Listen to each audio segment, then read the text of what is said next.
नमस्कार मित्रों, आपका तथागत सिविल सर्विसेज क्लास में स्वागत है। आज हम लोग यहाँ पर मुख्य रूप से जो भूकंप या अर्थक्वेक का स्वरूप है उसके विषय में पढ़ेंगे। इससे पिछली क्लास में हम लोगों ने ज्वालामुखी और ज्वालामुखी के जो क्षेत्र हैं उनसे संबंधित जितना भी विषय हमारे लिए उपयोगी है वो सारा का सारा पढ़ा था। इसी क्रम में अब हम आगे बढ़ेंगे और भूकंप के विषय में जो भी उपयोगी है, जितना उपयोगी है और जो हमारी परीक्षाओं से संदर्भ में हमारे लिए काम आता है वो सारा विषय हम लोग पढ़ेंगे। तो आइए इस विषय को शुरू करते हैं। देखिए, जब हम भूकंप की बात करते हैं कि आखिर भूकंप क्या होता है, तो शब्द से ही समझिए भू और कंप अर्थात भूमि का कंपन। ये शब्द से अर्थ का क्वेक अर्थात उसका जो कंपन है वही भूकंप कहलाता है। पृथ्वी के आंतरिक गहराइयों में जब विभिन्न प्रकार के जो बल उत्पन्न होते हैं, चाहे वो अंतर्जात हो या बहिर्जात या बाहर से लगने वाले जो बल हो सकते हैं या संपीड़न के कारण विभिन्न प्रकार के जो विचलन उत्पन्न होते हैं, उन बलों के प्रभाव के कारण जितना भी कंपन या हलचल उत्पन्न होती है पृथ्वी पर, पृथ्वी की सतह पर और पृथ्वी के आंतरिक क्षेत्र पर, वह भूकंप कहलाती है। उसको ही सरल शब्द में कह सकते हैं, भाई जो भूकंप है, भूमि का डोलना है, भूडोल है, मतलब सीधा सा है कि अगर विभिन्न कारणों की वजह से पृथ्वी के आंतरिक क्षेत्र पे और सतह पर जो हलचलें उत्पन्न होती हैं, जो हमें कंपन दिखाई पड़ता है, वो सारा का सारा भूकंप कहलाता है। तो भूकंप की एक परिभाषा के रूप में तो हम इसे ले सकते हैं और ये भी हम देखते हैं कि पूरी जो पृथ्वी है, क्योंकि उसका क्षेत्र विस्तार बहुत ज्यादा है, तो अगर हम पूरी पृथ्वी के धरातलीय क्षेत्र विस्तार की बात करें तो उसके आधार पर हम ये कह सकते हैं कि पृथ्वी पे कुछ ना कुछ ऐसा प्रति मिनट घटित होता है, प्रति सेकंड घटित होता है, जिससे एक छोटा सा ही बहुत माइनर सा भूकंप जरूर आता है। तो प्रति मिनट भूकंप आने की संभावनाएं भी हमें पृथ्वी पर दिखाई पड़ती हैं, लेकिन वो अलग बात है कि हमें महसूस हो या ना हो, ये सब बातें अलग होती हैं, क्योंकि उनकी तीव्रता कैसी है, उनकी ऊर्जा की शक्ति कैसी है, वह कितना प्रभावित करते हैं अपने सतही क्षेत्रों को, तो ये सब बहुत सारे कारण हैं जो मायने रखते हैं, जिसके कारण हमें पता चलते हैं या नहीं पता चलते हैं सारे के सारे। तो ध्यान रखिएगा, भूकंप का जो स्वरूप यही है कि पृथ्वी का जो विचलन है या पृथ्वी का जो हलचल, सतह का जो हलचल है, कंपन है, वो भूकंप कहलाता है। यदि हम भूकंप के कारणों की बात करें कि आखिर भूकंप के कारण कौन कौन से हो सकते हैं, तो भूकंप के हमारे पास कई प्रकार के कारण हैं। एक परिभाषा के रूप में अगर हम देखते हैं थ्योरिकल आधार पर, तो एक तो प्राकृतिक कारण है, नेचुरल है, ह्यूमन कॉज या मानव जनित कारण हो सकते हैं और अन्य प्रकार के कारण हो सकते हैं। देखिए, प्राकृतिक कारण का मतलब है कि जो प्रकृति के द्वारा उत्पन्न किए जाते हैं, प्रकृति के द्वारा अर्थात जिस पर मानव का कोई विशेष हस्तक्षेप नहीं हो सकता है या मानव उनको प्रभावित नहीं कर सकता, उनके आधार पर जो भूकंप उत्पन्न होते हैं वो प्राकृतिक भूकंप कहलाते हैं। जैसे ज्वालामुखी हो सकते हैं, जैसे सुनामी जैसी स्थितियां हो सकती हैं, जैसे पहाड़ों का भ्रंशन हो सकता है अर्थात टूटना हो सकता है, जैसे रिफ्ट घाटी में जो दरारें आती हैं अचानक से, वो सारी रिफ्ट वैली की दरारें हो सकती हैं, जिनके कारण क्षेत्र का जो जितना बड़ा क्षेत्र है उस क्षेत्र में हलचल उत्पन्न हो जाती। तो इस तरह की जो प्रकृति जनित स्थितियां हैं वो सारी की सारी। इसको हम दो भागों में बांट सकते हैं। पहला है पातालीय भूकंप और दूसरा है सतही भूकंप। ये दोनों प्रकृति के आधार पर स्पष्ट होते हैं। पातालीय का मतलब है कि पाताल अर्थात जो पृथ्वी जो जलीय क्षेत्र है, या हम जलीय क्षेत्र को केवल न कहें, हम ये कहें कि जो सतह के भीतर की स्थिति है वो सारा का सारा पातालीय भूकंप कहलाता है। सतह के भीतर का क्या तात्पर्य है? जैसे सुनामी उत्पन्न होना, समुद्री सतह की बात करें, समुद्री सतह के भीतर जो उत्पन्न होती है वो सुनामी हो सकती है। सुनामी एक प्रकार का भूकंप ही है, हालांकि वो अलग बात है कि वो समुद्र में घटित होता है, लेकिन वो एक प्रकार का भूकंप का ही स्वरूप है। इसके साथ ही एक थ्योरी है जिसे हम प्लेट टेक्टोनिक थ्योरी कहते हैं। प्लेट टेक्टोनिक थ्योरी का मतलब ये है, क्योंकि पूरी ही पृथ्वी जो है वो कई प्रकार की प्लेट्स के ऊपर जो उसकी सतह है वो प्लेट्स के ऊपर निर्भर है या उसके ऊपर निर्मित है। और ये जितनी भी सतहें हैं वो बड़ी तेजी से चलायमान हैं। खासतौर से अगर हम भारत की देखें, इंडो ऑस्ट्रेलियन प्लेट जिसे कहा जाता है, ये दुनिया की सबसे तेजी से भागती हुई प्लेट है जो उत्तर दिशा की ओर भाग रही है। और उत्तर में इसके तुरंत ही नजदीक यूरोपियन प्लेट है। इसका मतलब है कि जब ये ऊपर भाग रही है तो इसका अगर हल्का सा कोना भी आपस में टच हो गया कहीं पर, तो सीधा सा मतलब है कि वो एक केंद्र बन जाएगा और उस पूरे ही क्षेत्र में भूकंप उत्पन्न हो जाएगा। इसका उदाहरण है 2015 का भारत और खासतौर से नेपाल क्षेत्र में आया हुआ भूकंप। उसका केंद्र नेपाल में ही था और उसका विस्तार भारत से लेकर अफगानिस्तान तक देखा गया था। और ये क्यों हुआ था? क्योंकि ये इंडो ऑस्ट्रेलियन प्लेट जो थी वो यूरोपियन प्लेट से जाकर टकरा गई थी, इस वजह से हुआ था। तो प्लेट टेक्टोनिक थ्योरी भी पातालीय स्वरूप के अंतर्गत ही शामिल है। सतही प्रकार के भूकंप कैसे हो सकते हैं? सतही प्रकार के भूकंपों का मतलब ये है कि जो पृथ्वी की सतह है उसके ऊपर जो घटित होते हैं, जैसे ज्वालामुखी अभिक्रियाएं। भाई ज्वालामुखी आंतरिक क्षेत्र में उत्पन्न होता है, ये सभी जानते हैं, लेकिन जब ज्वालामुखी का विस्फोट होता है वो तो सतही क्षेत्र होता है, ऊपरी क्षेत्र में विस्फोट होता है। अंतर क्या हलचल हो रही है उससे कोई फर्क नहीं पड़ता। उससे बहुत बड़ी मात्रा में पत्थर निकलते हैं, उससे बड़ी मात्रा में लावा निकलता है जो विस्तारित करता चला जाता है, और वो जो विस्फोट होता है उससे जो कंपन होता है वो सैकड़ों किलोमीटर दूर तक हमको प्रभावित कर सकता है। तो ये एक स्वरूप हो सकता है। दूसरा, सतही प्रकार की स्थिति में हम ये देखते हैं कि जैसे आपका रिफ्ट घाटी के क्षेत्र हैं या भ्रंसन के क्षेत्र हैं। रिफ्ट घाटी के जैसे नदी के क्षेत्र हो सकते हैं, कठोर चट्टानों के क्षेत्र हो सकते हैं। वहां पर लगने वाले विभिन्न प्रकार के दबाव, बल, टेम्परेचर की विभिन्न प्रकार की स्थितियों के कारण चट्टानें जो आपस में टूटकर बिखरती हैं, टूटती हैं, भ्रंसन होता है। ये जो स्थितियां होती हैं, जैसे हमारा उत्तराखंड का क्षेत्र हो गया, जर्मनी के क्षेत्र हो गए, तो ये सब क्या है? ये सतह के ऊपर के भूकंप कहलाते हैं, स्थिति है। तो ये पाताली भूकंप है और दूसरा सतही। मानव जनित कारण हो सकते हैं। मानव जनित का स्वरूप ये है कि जैसे मनुष्य के द्वारा कुछ ऐसे क्रियाकलाप किए जा सकते हैं जिसकी वजह से भूकंप आते हैं। जैसे बहुत आप छोटा सा एग्जाम्पल ले लिए, अगर आप ऐसे क्षेत्र में रहते हैं जहां पर ट्रेन की जो रेलवे लाइन है वो बहुत नजदीक है, मान लीजिए 1 किलोमीटर से कम के दायरे में है या 100 मीटर के ही दायरे में है, ऐसी भी स्थिति है, तो अक्सर देखा होगा कि रेलवे लाइन के किनारे के जो घर मकान होते हैं ट्रेन गुजरते समय हिलते हैं। तो सीधा सा मतलब है कि वो जो स्वरूप है वो एक भूकंप ही है, लेकिन उसका मैग्नीट्यूड, उसकी क्षमता, उसकी तीव्रता, उसकी आयाम बहुत कम होता है, इसलिए वो बहुत दूर तक प्रभावित नहीं करता, केवल कंपन उत्पन्न करता है, लेकिन है तो भूकंप ही। मिसाइल का परीक्षण हो, रॉकेट लॉन्च किया गया हो या सैटेलाइट लॉन्च किया गया हो, अर्थात सैटेलाइट भेजा जा रहा है, तो उस क्षेत्र में भूकंप आ सकते हैं। कहीं पर मिसाइल का या मान लीजिए युद्ध जैसी स्थितियां, बम विस्फोट हुआ है, तो उस क्षेत्र में मानव जनित क्रियाओं के आधार पर भूकंप की संभावना होती है। तो इस तरह की जो चीजें हैं जो मनुष्य के द्वारा उत्पन्न की जाती हैं, तो वो भी कहीं ना कहीं भूकंप जनरेट करती हैं, ध्यान रखिएगा। अन्य कारणों की बात करें तो अन्य कारण ऐसे जो ना प्राकृतिक हैं, हम उन्हें प्राकृतिक मान सकते हैं लेकिन मानव जनित नहीं होते। जैसे उल्कापिंड है, उल्कापिंड गिर रहे हैं और बहुत बड़े उल्कापिंड हो सकते हैं, तो ऐसी संभावना है कि उस क्षेत्र विशेष में भूकंप आ जाए। जैसे आज से लाखों साल पहले ये संभावना व्यक्त की गई कि कोई पिंड था जो हमारी पृथ्वी से टकराया था, जिसकी वजह से डायनासोर नष्ट हो गए। ये एक संभावना व्यक्त की जाती है।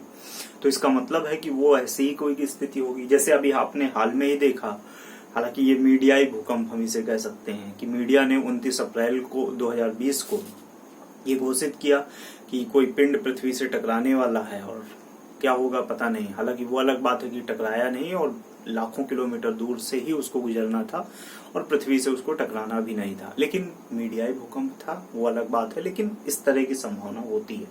तो ये, हालांकि मैं मीडिया की बात नहीं कर रहा, लेकिन वो अगर टकरा जाता तो भूकंप की संभावना होती। तो ये अन्य जनित कारण हो सकते हैं। तो ये भूकंप के अपने कारण हैं, प्राकृतिक, मानव जनित और अन्य। भूकंपी तरंगों की बात करें, देखिए ये चित्र है, आप इसको समझिए, जहां पर तरंगों के विषय में ही हम बात करेंगे। ये पृथ्वी का आंतरिक क्षेत्र है, ये वाला हिस्सा, और ये पृथ्वी की सतह का जहां पर हम निवास कर रहे हैं वो क्षेत्र है। तो ये सतही क्षेत्र है, ये ध्यान रखिएगा, सरफेस एरिया है, और ये इनर पार्ट है हमारी पृथ्वी का। जब कभी भी भूकंप किसी क्षेत्र में किन्हीं भी कारण से, इसका मतलब ये नहीं, हम प्राकृतिक खासतौर से बात करें, अगर उत्पन्न होता है तो उसका पृथ्वी के आंतरिक क्षेत्र में एक केंद्र होता है, और जहां से उत्पन्न होता है, जहां से उसका प्रारंभ होता है, और वह केंद्र जो पृथ्वी के भीतर होता है, उसे हम अभिकेंद्र या फोकस कहते हैं। फोकस जरूर याद रखिएगा, अभिकेंद्र में कंफ्यूजन हो जाता है कभी कभी। अभिकेंद्र या फोकस कहते हैं, और फोकस पृथ्वी के आंतरिक क्षेत्र में होता है, जहां से प्रथमतया भूकंप तरंग का प्रारंभ होता है, वह अभिकेंद्र या फोकस कहलाता है। इसके ठीक 90 डिग्री पर, ये ध्यान रखिएगा, 90 डिग्री पर जो पृथ्वी के सरफेस पर केंद्र होता है उसे एपिसेंटर या अधिकेंद्र कहते हैं। एपिसेंटर जरूर याद रखिएगा, क्योंकि अभिकेंद्र और अधिकेंद्र में कंफ्यूजन हो जाते हैं, नाम को लेकर याद नहीं रहते कभी कभी। तो एपिसेंटर जो है वो है आपका अधिकेंद्र, और फोकस जो आंतरिक क्षेत्र में है वो अभिकेंद्र या फोकस है। तो सरफेस पर कौन सा केंद्र है? एपिसेंटर है, जिसे हम अधिकेंद्र भी कह सकते हैं। एपिसेंटर सरफेस पर होता है। यहां से ही खासतौर से दो प्रकार की तरंगें उत्पन्न होती हैं भूकंप की परिस्थितियों में, जिसको सबसे पहले एक तरंग जिसे हम प्राथमिक तरंग कहते हैं और दूसरी द्वितीयक तरंग कहते हैं। हालांकि पूरे भूकंपी परिस्थिति में 3 प्रकार की तरंगें हैं मुख्य रूप से, और तीसरी जो होती है वो एल या आपका लैंड वेव्स या सरफेस वेव्स कहलाती हैं, सतही तरंगें कहलाती हैं। तो 3 तरह की तरंगें हैं, एक आपकी पी वेव्स या प्राइमरी वेव्स या लॉन्गिट्यूडनल वेव्स, ये ध्यान रखिएगा, इनको हम इन 3 नामों से जानते हैं। दूसरी एस वेव्स, सेकेंडरी वेव्स, द्वितीयक तरंगे, गौड़ तरंगे, आड़ी तिरछी तरंगे, क्योंकि ये तिरछी चलती हैं इसलिए इन्हें हम आड़ी तिरछी तरंगे भी कह सकते हैं। इन्हें ट्रांसवर्स तरंगे भी, वेव्स भी कह सकते हैं। तो ट्रांसवर्स हैं क्योंकि ये आड़ी तिरछी हैं, ये तिरछी चलती हैं, सीधी नहीं चलती हैं, ये तिरछी होकर चलती हैं। तो ये है, और तीसरी है लैंड वेव्स, या हम जिन्हें सरफेस वेव्स भी कहते हैं, जो सरफेस पर चलती हैं, और इन्हें लव वेव्स भी कहा जाता है। वैज्ञानिक जो थे लव, उनके नाम के आधार पर इन्हें लव वेव्स भी कहा जाता है। सर्वप्रथम जो तरंगे उत्पन्न होती हैं, फोकस से सबसे पहली जो तरंग उत्पन्न होती है उसे हम प्राइमरी वेव्स या प्राथमिक तरंग कहते हैं। ये हमेशा फोकस से एपिसेंटर की ओर 90 डिग्री पर चलती है। फोकस से एपिसेंटर की ओर 90 डिग्री पर चलने वाली तरंग प्राइमरी वेव्स कहलाती, प्राथमिक तरंग कहलाती है, लॉन्गिट्यूडनल वेव्स कहलाती है, ध्यान रखिएगा। और कभी कभी प्रश्न पूछता है कि जो भी सिस्मोग्राफ सेंटर होते हैं, भूकंपीय केंद्र होते हैं जो बनाए जाते हैं, तो वहां पर पहुंचने वाली सबसे पहली तरंग कौन सी होती है? तो प्राथमिक तरंग ही सबसे पहली तरंग होती है जो किसी भी भूकंपीय केंद्र तक पहुंचती है, जो जानकारी जहां पर इकट्ठी की जाती है। तो ऐसे जितने भी सेंटर बनाए जाते हैं वहां हमेशा प्राथमिक तरंग ही पहुंचती है। ये जो तरंग होती है, जो फोकस से प्रारंभ होती है और जिसे प्राथमिक तरंग या प्राइमरी वेव्स कहा जाता है, ये सबसे पहले उत्पन्न होने वाली है। ये वर्टिकल चलने वाली है, सीधी चलने वाली है, 90 डिग्री पर चलने वाली है, फोकस टू एपिसेंटर चलने वाली है। दूसरी, ये ध्वनि तरंगों की तरह, साउंड वेव्स की तरह का व्यवहार करती हैं। ये ध्यान रखिएगा, ये साउंड वेव्स की तरह का व्यवहार करती हैं, अर्थात ये एक प्रकार की अनुदैर्ध्य तरंगे होती हैं। क्योंकि ये ठोस और तरल दोनों ही माध्यम में चल सकती हैं, इसलिए यह साउंड वेव्स की तरह का व्यवहार करती हैं। यह सबसे ज्यादा शक्तिशाली वेव्स में है, ये ध्यान रखिएगा। सबसे, हालांकि वो अलग बात है कि सबसे ज्यादा इन तीनों में सबसे शक्तिशाली नहीं, मतलब एक बहुत अधिक शक्तिशाली वेव्स में मानी जाती हैं। इनकी गति जो होती है वो सबसे अधिक होती है, ये ध्यान रखिएगा। प्राइमरी वेव्स की जो गति होती है वो सबसे अधिक गति होती है। दूसरी चीज है S waves, secondary waves, transverse waves, आड़ी तिरछी तरंगे कई नामों से जानी जाती हैं। ये हमेशा कुछ ऐसे फैलाव के साथ तिरछा चलती हैं, ऐसे, अर्थात सेंटर वहीं फोकस से ही ये भी प्रारंभ होती हैं। ऐसा नहीं कि फोकस से नहीं प्रारंभ होती, फोकस से ही प्रारंभ होकर कुछ ऐसे फैलती हुई आगे बढ़ जाती हैं। ये सीधी नहीं जाती हैं, ये एक एवरेज होता है, कम से कम 700 किलोमीटर तक की रेंज ये पार करेंगी। तो इनका विस्तार भी बहुत अधिक होता है, क्योंकि ये 700 किलोमीटर तक की रेंज पार कर सकती हैं, उससे अधिक भी कर सकती हैं, ऐसा नहीं कि नहीं कर सकती, कम से कम मैंने कहा।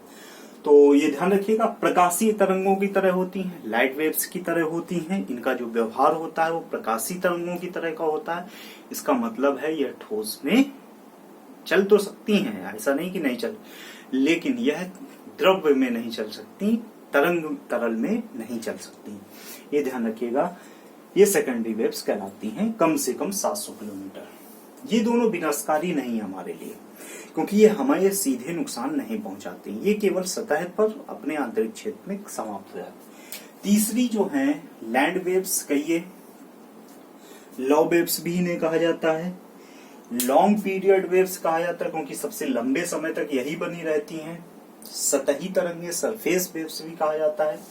सबसे अधिक शक्तिशाली यही तरंगे होती हैं। इन तीनों में सबसे अधिक शक्तिशाली जो है वो एल वेव्स या सतही तरंगे होती हैं। इनकी गति सबसे अधिक धीमी होती है, इनकी गति को ध्यान रखिएगा, सबसे अधिक धीमी, लेकिन शक्ति जो होती है वो सबसे अधिक होती है। यह सतह पर चलती हैं, इसलिए ये विनाशकारी होती हैं। कुछ इस तरह से सतह से ऊपर थोड़ा सा उठकर यह आगे बढ़ती हैं।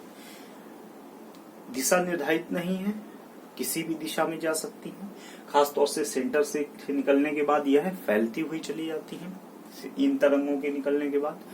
और रास्ते में विनाशकारी इसलिए होती हैं कि रास्ते में आने वाली हर कमजोर चीज को यह गिराती हुई आगे बढ़ती हैं। घर हो सकते हैं, मकान हो सकते हैं, इसके साथ ही जो बड़ी बिल्डिंग्स हो सकती हैं, कैसी भी हो सकती हैं, आवासीय या गैर आवासीय बिल्डिंग्स हो सकती हैं, पेड़ पौधे हो सकते हैं, या किसी भी तरह की ऐसी संरचना, चाहे डैम की बात कर लीजिए, अगर डैम कमजोर है तो वो भी टूट कर गिर जाएगा, अगर पुल है तो पुल भी टूट कर गिर सकता है, या अन्य कोई भी ऐसी संरचना जो कमजोर है, जो इन तरंगों के आधार पर निर्मित नहीं की गई है, तो सीधा सा मतलब है वह विनाशकारी होंगी ही होंगी, वो टूटकर गिर जाएंगे और विनाश होगा। इसका मतलब है कि अगर आपसे प्रश्न ये पूछे कि सर्वाधिक विनाशकारी हमारे लिए कौन सी है, तो सतही तरंगे हैं, एक बात। दूसरी, अगर आपसे यहीं पर एक और प्रश्न पूछ लेता है कि कौन सी तरंगे जो सतह पर चलती हैं सबसे ज्यादा नुकसान पहुंचाती हैं हमारे इन तीनों में से, तो यही तरंगे हैं सबसे ज्यादा नुकसान पहुंचाती हैं। गति इनकी धीमी होती है, वो अलग बात होती है, लेकिन नुकसान भी यही तरंगे करती हैं। मनुष्य को मारने की क्षमता, ये भी ध्यान रखिएगा, तरंगों से नहीं होती, भूकंप से नहीं होती है। घर, मकान, बिल्डिंग्स जो बने होते हैं और संरचना जो बनी होती है, उनके गिरने, टूटने, बिखरने और उन पे दब जाने की वजह से लोगों की मृत्यु होती। अन्यथा भूकंप आया, आप ग्राउंड पर खड़े हो जाइए जहां पर कुछ नहीं है, तो आप ज्यादा उस जगह पर थोड़ा सा हिल जाएंगे, लेकिन सुरक्षित बचे रहेंगे। इसीलिए ये कहा जाता है कि जैसे ही भूकंप की प्रक्रिया हो तो आप सबसे पहले ऐसे स्थान पर जाइए जहां पर किसी भी तरह की अवसंरचना ना हो, या ऐसे कोनों को पकड़कर बैठिए, ऐसी चीजों को पकड़कर बैठिए जो इतनी मजबूत हो कि जो ऊपर से गिरती हुई चीजें हैं उनको संभाल सकें, या कॉर्नर ऐसा पकड़िए जहां पर अगर दीवार गिर रही है तो उस जगह पर दीवार पहुंचने की स्थिति ना हो। तो ये इसीलिए है कि व्यक्ति भूकंप से नहीं मरता, बिल्डिंग गिरने से मरता है, और ये सबसे बड़ा स्वरूप होता है एल वेव्स का या सतही तरंगों का। इसके साथ ही अगर ये तो तीन तरह की तरंगे होंगे, सारी की सारी ध्यान रखिएगा। ये इसका फोकस या अभिकेंद्र है, ये इसकी अधिकेंद्र या एपिसेंटर है जो सतह पर होता है, ये सारी चीजें ध्यान रखिएगा। इसके अलावा जो बातें करें, अगर हम क्षेत्र विस्तार की बात करें तो भूकंप में परिप्रशांत क्षेत्र, पैरा पैसिफिक जोन जो है, वो सबसे ज्यादा बड़ा क्षेत्र है भूकंप आने का। उत्तरी अमेरिका, दक्षिणी अमेरिका का बॉर्डर का एरिया, ऑस्ट्रेलिया का क्षेत्र, जापान का क्षेत्र, ये सब इसी में आते हैं, इंडोनेशिया वगैरह के क्षेत्र। ये सब इसी क्षेत्र में आते हैं और 63% भूकंप इन्हीं क्षेत्रों में होते हैं, अर्थात 2/3 लगभग भूकंप जो हैं पूरी पृथ्वी के इन्हीं क्षेत्रों में। दूसरी सबसे बड़ी चीज ये ज्वालामुखियों का क्षेत्र है और सक्रिय ज्वालामुखी जो दुनिया के 2/3 सक्रिय ज्वालामुखी हैं वो केवल इसी क्षेत्र में पाए जाते हैं। तो सीधा सा मतलब है ज्वालामुखी विस्फोट मतलब भूकंप की संभावना।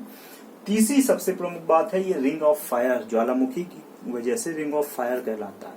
कमजोर चट्टाने हैं, पुरानी धरातल की चट्टाने हैं, इस वजह से भी ये क्षेत्र बहुत खतरनाक स्थिति में है। दूसरा है हिमालय आल्प्स का पर्वतीय क्षेत्र।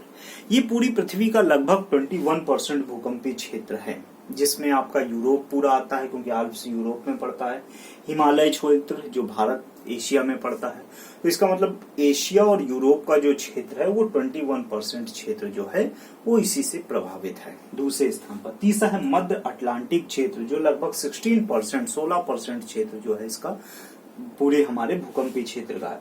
यहाँ के आइसलैंड के क्षेत्र हो सकते हैं या अन्य जो द्वीपीय क्षेत्र हैं उन क्षेत्रों में जो हलचलें होती रहती हैं, ग्लेशियर टूटने की वजह से भी हो सकती हैं, तो वो जो संभावनाएं होती हैं वो भूकंपीय क्षेत्र होते हैं।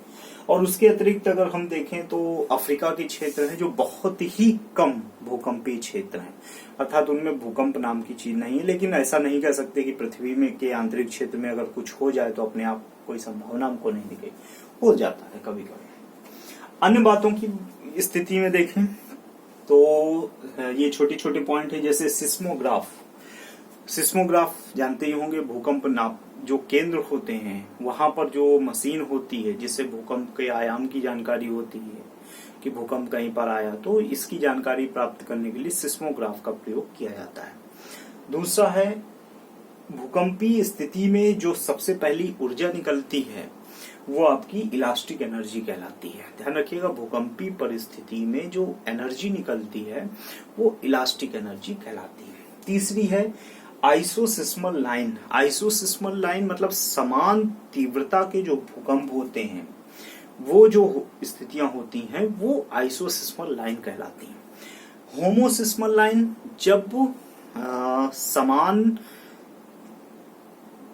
समान समय की स्थिति में, अर्थात एक ही समय में भूकंप घटित होते हैं तो वो होमोसिस्मल लाइन कहलाते हैं। अगर एक ही समय में कई क्षेत्रों में घटित हुए तो होमोसिस्मल स्थिति होती है। इसके अतिरिक्त हम जब भूकंप पढ़ते हैं तो उसमें सबसे प्रमुख चीज होती है इसको मापने की स्थितियां, या जो भी हमारे पास इसको नापने के लिए स्केल्स हैं उनकी चीज। तो सिस्मोग्राफ तो आप मशीन को याद रखिएगा जो हमें ये बताता है कि ये भूकंप कहीं पर आया है, लेकिन उसकी तीव्रता नहीं बताता है सिस्मोग्राफ, ये ध्यान रखिएगा। अगर वैज्ञानिक आधार पर हम प्राकृतिक आधार की बात करें, क्या हम भूकंप की जानकारी कर सकते हैं? माप की बात करें। और दूसरा है हमारा वैज्ञानिक आधार। प्राकृतिक आधार तो स्थिति ये है कि हम भूकंप को बहुत ज्यादा तेजी से नहीं नाप सकते, हमको भूकंप समय ही नहीं देगा कि कहीं पर भूकंप आया और हम इसकी जानकारी प्राप्त कर लें। लेकिन कुछ ऐसी चीजें हैं जैसे पृथ्वी का जो चुंबकीय क्षेत्र है, अगर उसमें परिवर्तन आना शुरू हो रहा है जो वैज्ञानिक डिटेक्ट कर सकते हैं, तो इसका मतलब है कि किसी क्षेत्र में, जिस क्षेत्र में चुंबकीय क्षेत्र में परिवर्तन हुआ है, मैग्नीट्यूड में परिवर्तन हुआ है, तो हो सकता है कि कहीं ना कहीं भूकंप आएगा। अगर घूर्णन परिस्थितियों में कुछ परिवर्तन हो रहा है, हालांकि ऐसी संभावना बिल्कुल 0 होती है, लेकिन हो सकता है कि घूर्णन परिस्थिति में कोई परिवर्तन हो, है ना, तो ये भी ध्यान रखिएगा। अगर किसी क्षेत्र की धरातलीय गहराई में किसी भी तरह का परिवर्तन हो रहा है और वैज्ञानिक ही डिटेक्ट कर सकते हैं, तो ये भी एक प्राकृतिक कारण, ये नहीं कि हमको दिखाई पड़ेंगे, प्राकृतिक कारण भी हमको डिटेक्ट करने पड़ेंगे वैज्ञानिक आधार पर।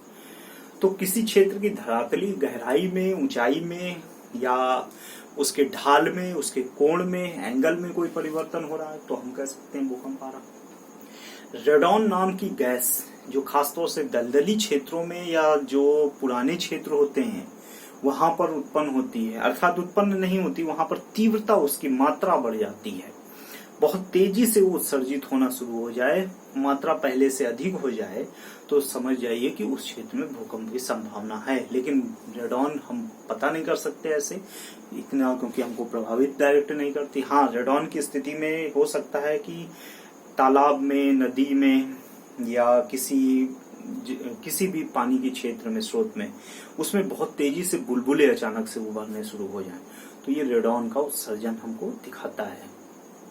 और एक बात हो सकती है, हमारे पशु पक्षियों और जानवरों के व्यवहार में बहुत बड़ा परिवर्तन हो जाए, क्योंकि जानवरों की या पशु पक्षियों की सिक्स सेंस जो है वो काफी ठीक होती है, और सिक्स सेंस में हो सकता है कि वो हमको ये प्रदर्शित कर दें कि कोई खतरा पृथ्वी के आंतरिक क्षेत्र में उत्पन्न हुआ है, तो ऐसी भी संभावना हो सकती है। तो ये प्राकृतिक आधार हैं, लेकिन हम इनको लेकर इसलिए नहीं चलते हैं क्योंकि इनकी तीव्रता इतनी तेज होती है कि हम पता ही नहीं लगा सकते हैं कि कहीं पर भूकंप आया, क्योंकि 10 मिनट, 15 मिनट, 20 मिनट, 1 घंटा, 2 घंटा तो हमको तो समझने में ही लग जाएगा ना, 1 घंटा 2 घंटे में भी।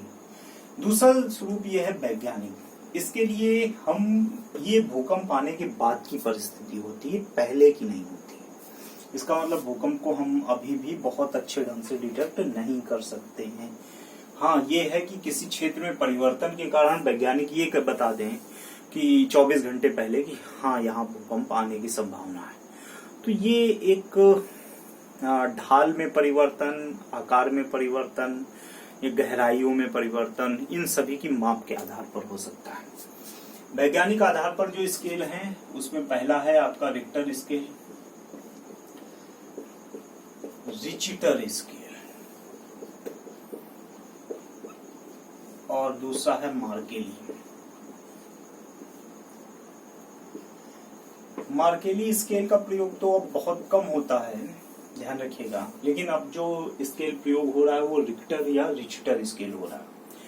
ये आपका चार्ल्स ई रिचटर या चार्ल्स ई रिक्टर भी उन्हें कहा जाता है, के द्वारा बनाया गया था। इटली के वैज्ञानिक हैं रिचटर साहब, तो CE रिचटर के द्वारा बनाया गया है, इटली के हैं वो, ध्यान रखिएगा, उनके द्वारा। इसमें जो आपकी नंबर्स होते हैं वो 0 से लेकर 10 तक नंबर होते हैं, ये ध्यान रखिएगा, 0 से लेकर 10 तक के नंबर।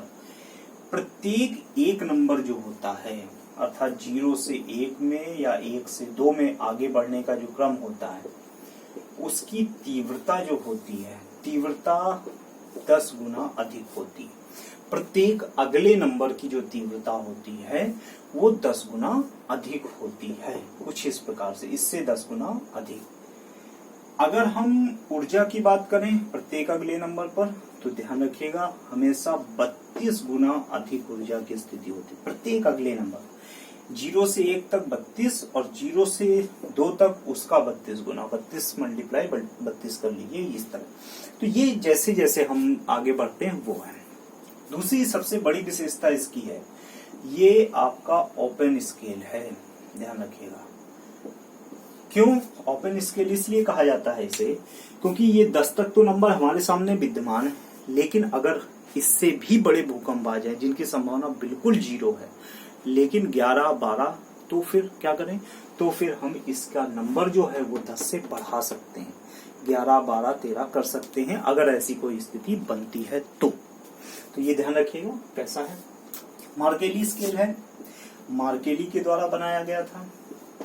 ये 0 से लेकर 12 तक के नंबर होते हैं, और ये क्लोज्ड है। क्लोज्ड का मतलब 12 से ज्यादा हम इसमें किसी भी प्रकार का परिवर्तन नहीं कर सकते हैं। 12 मतलब फिक्स 12, इसके ऊपर हम कोई परिवर्तन नहीं कर सकते हैं।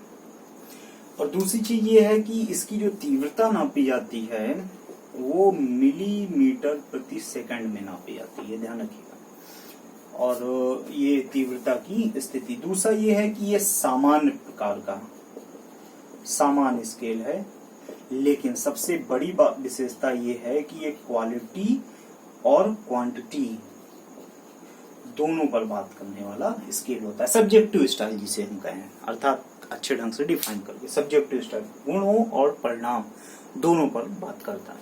लेकिन रिक्टर स्केल या रिचटर स्केल जो होता है वो आपका केवल और केवल इसकी गुणों या तीव्रता पर बात करता है, परिणामों पर बात नहीं करता है, ये ध्यान रखिएगा। तो इसका मतलब है कि ये ऑब्जेक्टिव स्टाइल का है। तो ये स्थिति ये है। दूसरी चीज ये है कि इसकी जो तीव्रता की बात करें, तीव्रता का तात्पर्य है कि जब हम ऊर्जा की बात करते हैं, ये प्रतिचरण ऊर्जा की बात, तो प्रत्येक अगले नंबर पर इसकी जो ऊर्जा होती है, मतलब वो आपकी जो भी पूरा का पूरा अगला नंबर होता है, एक रिक्टर जिसे हम कहें, वो होता है 705 ग्राम TNT के बराबर। तो इसका मतलब है कि बहुत खतरनाक स्थिति होती है रिक्टर स्केल पर।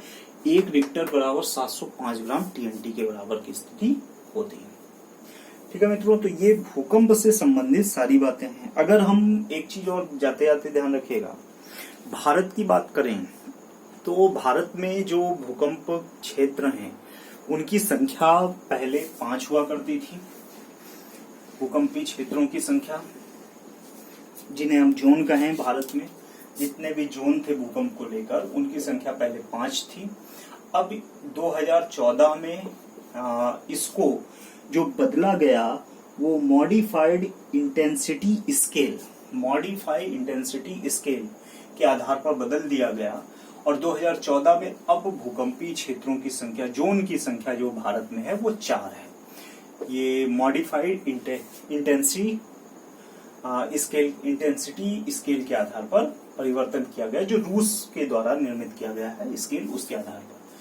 तो अब स्थिति यह है कि जो जोन नंबर 1 है प्लस 2 है, ये दोनों 2 में शामिल कर लिए गए। उसके बाद जोन नंबर 3 है, जोन नंबर 4 है और जोन नंबर 5 है। तो ये इस तरह से अब 4 हो गए हैं, ये ध्यान रखिएगा। पहले नंबर का जोन जो बेहद कम तीव्रता का था, इसमें नुकसान होने की कोई संभावना नहीं, उसको अब क्रम से हटा दिया गया। मतलब जो हटा नहीं दिया गया, मिला दिया गया। 2 और 1 को दोनों में आपस में मिला दिए गए हैं, इसलिए जोन 1 और 2 मिलकर 2 बन गए। पहला नंबर का स्थान स्वरूप हटा दिया गया, 1 के सभी स्थान यहां मर्ज कर दिए गए। सबसे खतरनाक है 5 नंबर का जोन। 5 नंबर का जोन आपका नॉर्थ ईस्ट हिमालय का क्षेत्र है पूरा का पूरा, ये ध्यान रखिएगा। इसके साथ ही गुजरात का जो कच्छ का क्षेत्र है, आपका भुज और कच्छ का क्षेत्र, ये आपका जितना भी है, अर्थात हिमालय रीजन है, खासतौर से पूर्वी नॉर्थ ईस्ट हिमालय जो है हमारा, और कच्छ या भुज का जो क्षेत्र है वो नंबर 5 में आता है। इसका मतलब है कि ये खतरनाक क्षेत्र है। तो जहां पर सबसे ज्यादा भूकंप आने की तीव्रता हमेशा रहती है। जैसे आपको याद ही होगा 2002 का भूकंप भारत का, खासतौर से भुज क्षेत्र में। 2015 में आपने नेपाल में देखा, जिसका प्रभाव पूरे भारत, खासतौर से नॉर्थ ईस्ट और नॉर्थ इंडियन रीजन में रहा, नॉर्थ वेस्ट तक भी गया, क्योंकि अफगानिस्तान तक भी क्षेत्र में इसका विस्तार रहा। तो ये स्वरूप है इस भूकंपों को लेकर। ठीक है, तो ध्यान रखिएगा, ये पूरा का पूरा हमारा भारतीय क्षेत्र है भूकंपों की स्थिति। तो ये था आपका भूकंप, और इसके आगे के जो भी विषय होंगे हम लोग अगली क्लास में पढ़ेंगे। और अगर कोई विषय नहीं समझ में आया है तो आप कमेंट बॉक्स में कमेंट भी कर सकते हैं, मैं उसका यथासंभव उत्तर देने का पूरा प्रयास करूंगा। बहुत बहुत धन्यवाद।